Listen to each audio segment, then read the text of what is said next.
नमस्कार साथियों, मैं संकल्प शर्मा विदिशा मध्य प्रदेश से नर्मदा प्राकृतिक फार्म के यूट्यूब चैनल नेचुरल फार्मिंग में डीजी पर आपका फिर से स्वागत करता हूं। गेहूं का सीज़न आने वाला है, गेहूं की बुआई का समय आने वाला है और कई साथियों ने रिक्वेस्ट किया था कि गेहूं की एक पूरी सीरीज़ बनाया जाए कि खेत की तैयारी कैसे करनी है और गेहूं की जो फसल है प्राकृतिक तरीके से कैसे ली जानी है। तो सबसे पहले जो स्टेप है वो है कि आपको खेत की तैयारी कैसे करनी है।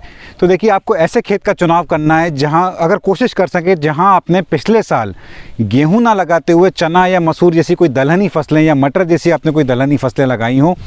और इसके बाद अगर मान लीजिए अगर आप इस तरह का कोई खेत आपके पास अवेलेबल नहीं है और जहां आपने पिछले साल गेहूं लगाया था या अगर आपने इस सीज़न में आपने धान की बुआई की है तो उस खेत की तैयारी कैसी करनी है, इस पर हम पहले बात करते हैं। पहली चीज़, खेत की आखिरी जुताई से पहले ज़्यादा से ज़्यादा मात्रा में आपको घन जीवामृत की ब्रॉडकास्टिंग करनी है।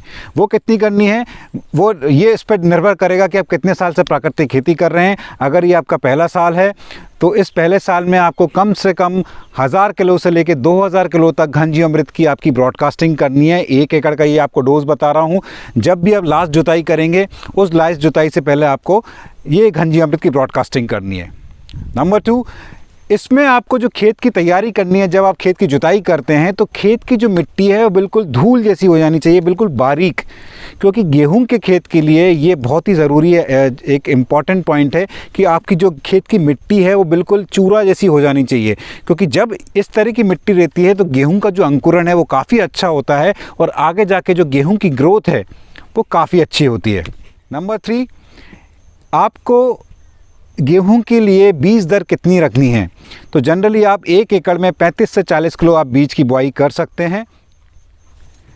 इसके बाद आपको ये बुआई कब करनी है वो भी एक बहुत इम्पॉर्टेंट है। देखिए, हर जगह का जो एक क्लाइमेटिकल कंडीशंस है, हर जगह का जो टेम्परेचर होता है हर जगह का अलग होता है।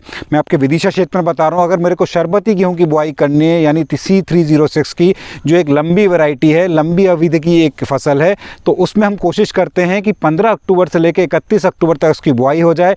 ज़्यादा से ज़्यादा आप इसकी बुआई नवंबर के पहले हफ्ते तक कर लें, बिकॉज गेहूँ को चाहिए ज़्यादा से ज़्यादा ठंड। और अगर आप इस वैरायटी की लेट बुआई करेंगे तो उसकी ठंड जो ठंड का जो एक पीरियड होता है वो उसको कम मिलेगा और गेहूं की पैदावार इससे अफेक्ट हो सकती है।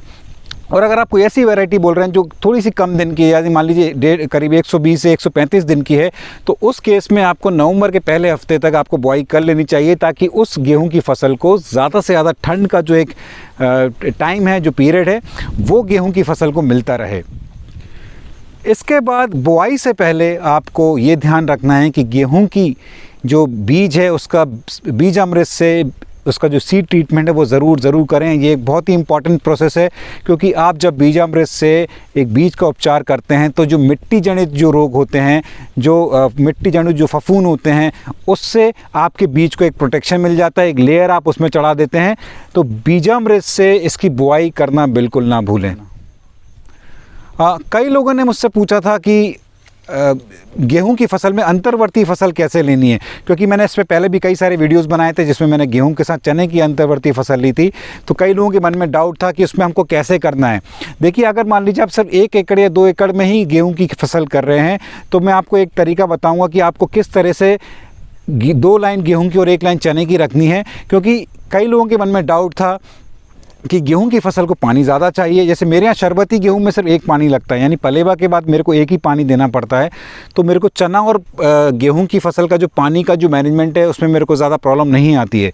लेकिन अगर आप कोई ऐसी फसल ले रहे हैं जिसमें गेहूँ में आपको 3 से 4 पानी चाहिए और चने में सिर्फ 1 पानी चाहिए, तो उसका मेथड क्या होगा मैं आपको एक थोड़ा सा एक डेमोन्स्ट्रेशन करके बताता हूँ। मान लीजिए आपको रेस बेड पे गेहूं की बुआई करनी है और आपको चना की जो अंतर्वर्ती फसल लेनी है, तो आपको किस तरह से ये सोइंग पैटर्न आपको चूज़ करना वो आपको मैं ये बताना चाहूँगा। मान लीजिए ये आपका एक बेड है, ये मेरे राइट में एक बेड है और उसके इधर भी लेफ्ट में बेड है और राइट में भी कई सारे बेड्स हैं।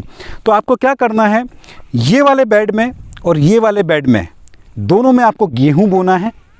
मतलब ये अगर मान लीजिए नंबर 1 बेड है, ये नंबर 2 और नंबर 1 बेड में आपको गेहूं की बुआई करनी है।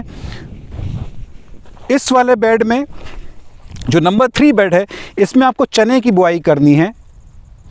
और ये नंबर 4 और नंबर 5 इसमें आपको फिर से गेहूं की बुआई करनी है।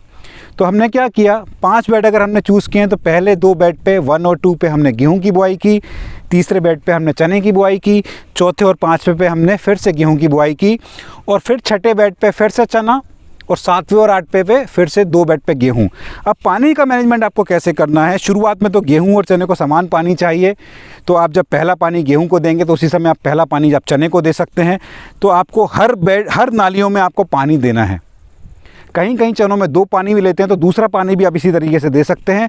और जहां आपको लगता है कि चने में एक ही पानी देना है तो आपको क्या करना है, हमने आपको बताया था एक नंबर 1 और नंबर 2 पे आपने गेहूं लगा रखा है, तो सिर्फ इस वाले नाली में आपको पानी देना है, सो दैट इस वाले बेड पे और इस वाले गेहूं के बेड पे आपको पानी पर्याप्त मिल जाएगा। ये जो चने का बेड है, ठीक है, तो यहाँ आपको क्या करना है, इस वाली नाली में और इस वाली नाली में पानी नहीं देना है, ठीक है। सो दैट क्या होगा, आपने पहली वाली नाली में पानी दिया, दूसरी वाली और तीसरी वाली नाली में पानी नहीं दिया तो चने को पानी नहीं मिलेगा। और फिर से आपको क्या करना है, इस वाली लाइन में आपको फिर से जो गेहूं की लाइन है उसमें आपको फिर से पानी देना है, तो लेफ़्ट और राइट दोनों तरफ आपको पानी मिलना चालू हो जाएगा। तो इस तरीके से आप पानी का मैनेजमेंट कर सकते हैं और इस मेथड से आप पानी की बचत भी कर सकते हैं। एक और तरीका है कि आप इस पूरे जो बेड नालियों में आप आच्छादन बिछा सकते हैं, बेड पे आप आच्छादन बिछा सकते हैं और करीब आप अच्छी खासी पानी की इसमें बचत कर सकते हैं। तो ये एक तरीका है जहां आप 2 लाइन गेहूं की और 1 लाइन चने की, इस तरीके से आप एक इंटरक्रॉपिंग आप चने के साथ कर सकते हैं। बीच बीच में आपको 8 बाई 8 फीट पे अगर आप 2-2 दाने सरसों के लगा देंगे तो उसका भी बहुत बड़ा एक प्लस पॉइंट है कि आपको एक पॉलिनेशन का एक हेल्प मिल जाता है, प्लस एक विंड ब्रेकर का काम करता है। और जब मान लीजिए फरवरी मार्च के आसपास जब तेज़ हवाएं चलती हैं तो आपका गेहूं तेज़ हवा के कारण आड़ा नहीं होगा, खेत में गिरेगा नहीं। साथियों, बुआई से पहले जब आप पलेवा करते हैं तो आपको ये ध्यान रखना है, पलेवे के साथ ज़्यादा से ज़्यादा मात्रा में जीवामृत पानी के साथ आपको खेत में देना है। अगर आप अभी अभी प्राकृतिक खेती शुरू कर रहे हैं तो कोशिश करिए 1000 लीटर प्रति एकड़ आप जीवामृत दें सिंचाई के साथ। और पलेवा करने के बाद आप जब लास्ट जुताई होगी उससे पहले आपको घन जीवामृत डालना है और उसके बाद खेत तैयार करके आपको गेहूँ की बिजाई करनी है। इसके बाद जब जब पानी देंगे गेहूं की फसल में तब आपको जीवामृत पानी के साथ देना है। तो आपने शुरुआत में घन जीवामृत दिया, बाद में हर पानी के साथ आपने जीवामृत दिया, और इसका जो स्प्रे शेड्यूल है वो भी आपको इसमें फॉलो करना है। और इसमें आप ये कर सकते हैं कि हर 21 दिन में आप जीवामृत का स्प्रे कर सकते हैं, क्योंकि गेहूं की फसल में ज़्यादा कीट लगते नहीं हैं, तो आप पोषण के तौर में ज़्यादा से ज़्यादा जीवामृत का स्प्रे करें। दूसरा ऑप्शन है CVR सॉइल टेक्निक। तो साथियों, CVR सॉइल टेक्निक में जैसे आपको पता है, अगर आपने वीडियो नहीं देखा है CVR सॉइल टेक्निक के ऊपर, आप जानना चाहते हैं CVR सॉइल टेक्निक क्या है, तो ऊपर आई कार्ड में आपको लिंक मिल जाएगा। CVR सॉइल टेक्निक में एक होती है टॉप सॉइल यानी ऊपर की 3 इंच की मिट्टी, एक होती है सब सॉइल यानी 3 फीट बाद की गहराई की मिट्टी।